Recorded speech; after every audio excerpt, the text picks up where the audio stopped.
দাঁড়াও।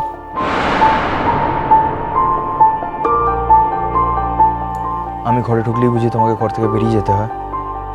তোমার জুসটা আনতে যাচ্ছিল। এ বাড়িতে তুমি ছাড়াও জুস দেওয়ার অনেকে আছে তুতুল। হ্যাঁ, তা তো বটে। তাছাড়া আমি তো এখনো জুস চাইনি। আর যদি চেয়েও থাকতাম তাহলেও পড়তে পড়তে তোমার উঠে চলে যাওয়ার দরকার পড়তো না। আচ্ছা, আনবো না।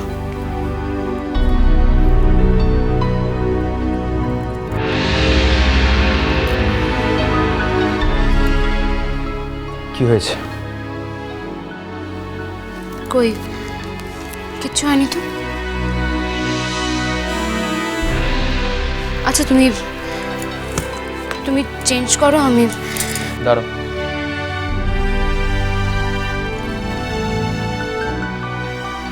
কি হলো? কিচ্ছু হয়নি।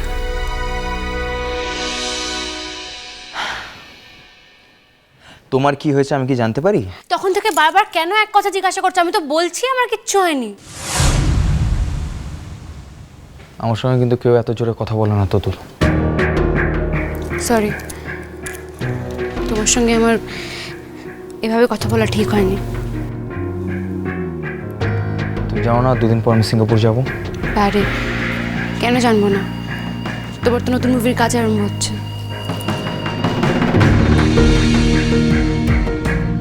যাওয়ার আগে তুমি যদি আমার সঙ্গে এরকম ব্যবহার করো তাহলে আমার ওখানে গিয়ে ভালো লাগবে বলো? আমি ওখানে গিয়ে আমার 100%টা দিতে পারবো? কেন? আমার সঙ্গে কি? তাছাড়া তুমি এর আগে অনেকদিন মুভি করোনি, আর তার জন্য যে তুমি ভেতর ভেতর ছটফট করছিলে সেটা তো আমি জানি। একটু সরো। তাছাড়া যার যেটা কাজ সেটা সে না করলে ভালো লাগে নাকি? দেখবে খুব ভালো লাগবে। চেনা ইউনিট, চেনা আর্টিস্ট, সব মিলিয়ে খুব ভালো থাকবে তুমি। তুমি কেন আমার সঙ্গে এরকম ব্যবহার করছো সেটাই আমি বুঝতে পারছি না। না, তুমি হয়তো ভাবছো যে আমি বুঝতে পারছি যে কেন তুমি আমার সঙ্গে এরকম ব্যবহারটা করছো, কিন্তু আমি কিন্তু সত্যি বুঝতে পারছি না কেন এই ব্যবহারটা করছো তুমি। আমার কি দোষ?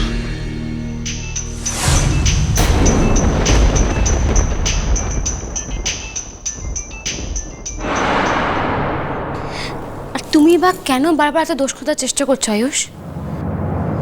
তুমি কি কোনো দোষ করতে পারো নাকি আমার কাছে? হ্যাঁ, তাছাড়া আমি তোমার দোষ ধরবো এত স্পর্ধাও আমার নেই। তাহলে তুমি বলবে না? কি মুশকিল, যে কোনো দোষ করেনি তাকে আমি কেন দোষী বানাতে যাব? আর তুমি যদি কোনো দোষ করতে তুমি নিজে ঠিক বুঝতে পারতে। তুমি যখন নিজে কিছু বুঝতে পারছো না তার মানে নিশ্চয়ই এটা যে তুমি কোনো দোষ করোনি। না, করিনি, দোষ করিনি, তাই তো বুঝতে পারছি না এরকম ব্যবহারটার কারণটা কি। আমি এবার যাই। তোমার কি মনে হচ্ছে আমি তোমার সঙ্গে তামাশা করছি? নাকি আমার হাতে অনেক সময় আছে তাই আমি এমনি এমনি সেই সময়টাকে নষ্ট করবো বলে তোমাকে এখানে ধরে রেখেছি? আমি জানি তুমি অনেক ব্যস্ত মানুষ, আর এরপরে আরও বেশি ব্যস্ত হয়ে যাবে, তাই আমি একবারে বলিনি যে তুমি তোমার দামি সময় নষ্ট করার জন্য আমার সঙ্গে কথা বলছো। কথা বলা তো হয়ে গেছে, তাই বলেছি যাই। বুঝেছি।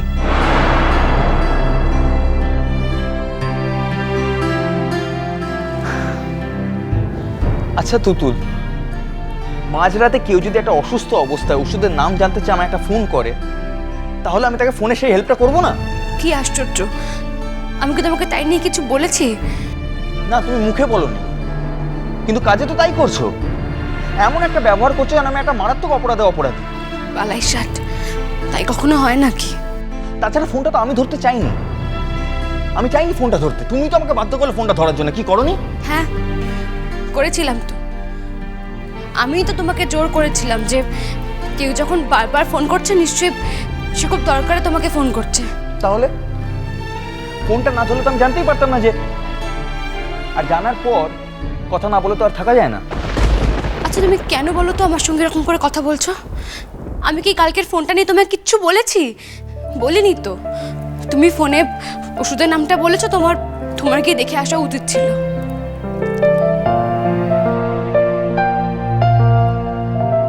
এর থেকে বরঞ্চ সোজাসুজি বলো না, স্ট্রেটলি বলো যে তোমার কষ্ট হয়েছে।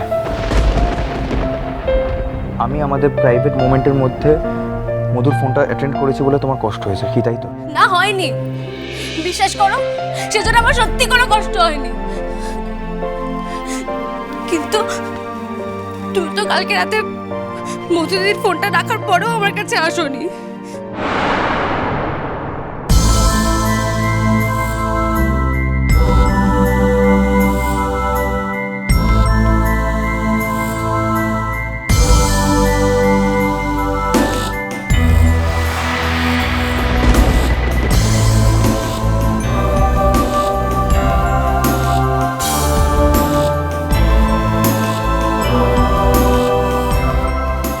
ও,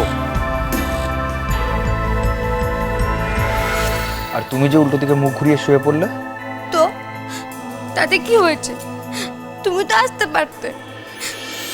আমার তো এখানে ঘুমানোর অভ্যাস হয়ে গেছে। এখানে ছাড়া তো আমার ঘুমই আসে না। তা তো তুমি জানো। তাও তুমি কালকে একবারও আমাকে টাচ করোনি। মধু দিদিকে ওষুধ বলে দিয়েছে বলে আমার মন খারাপ হবে? এত খারাপ মন আমার নাকি? তুমি তো কালকে আমাকে আদর করোনি বলে আমার খুব কষ্ট হয়েছে। আমার মন খারাপ, সেই জন্যই তো। এবার বুঝতে পেরেছি কি জন্য তোমার রাগ হয়েছে।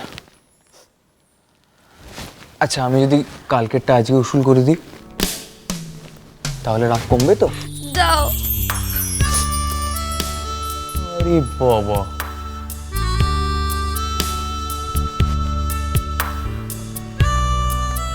বর এক রাত্রির আদর করেনি বলে এত রাগ?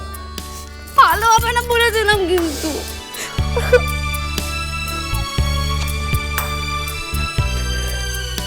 তুমিও তো উল্টো দিকে ফিরে শুয়ে পড়েছিলে। আমি আর তোমাকে ডিস্টার্ব করতে চাই না।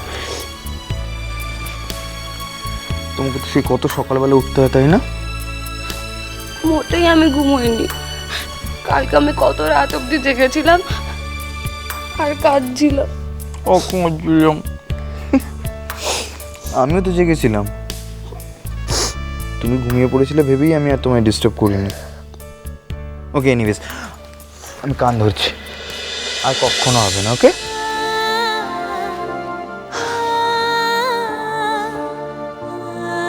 আমার বউকে তার পছন্দের ঘুমানোর জায়গাটা তো আমাকেই করে দিতে হবে নাকি?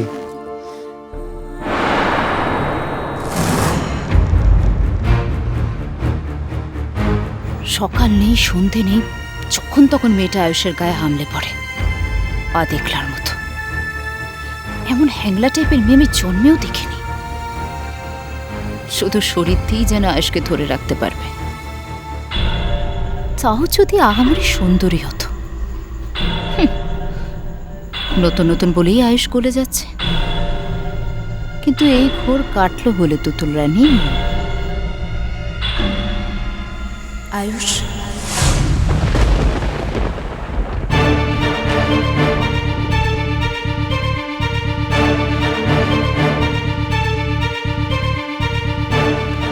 কি ব্যাপার তুমি?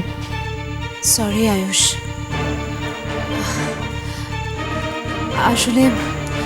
আসলে আমি ভেবেছিলাম এখন মানে এই সন্ধেবেলা হয়তো তুমি ফ্রি থাকবে না। নিচে কুয়েলি আন্টির সঙ্গে দেখা হলো, আমাকে বললো যে তুমি একটু আগেই ফিরেছো, তাই ভাবলাম কথাটা তোমাকে বলেই যাই। আমি আমার নিজেরও তাড়া আছে খুব, আমিও এক্ষুনি বাড়ি গিয়ে ঘুমিয়ে পড়বো। কি কথা বলার আছে আমাকে তোমার? চোখের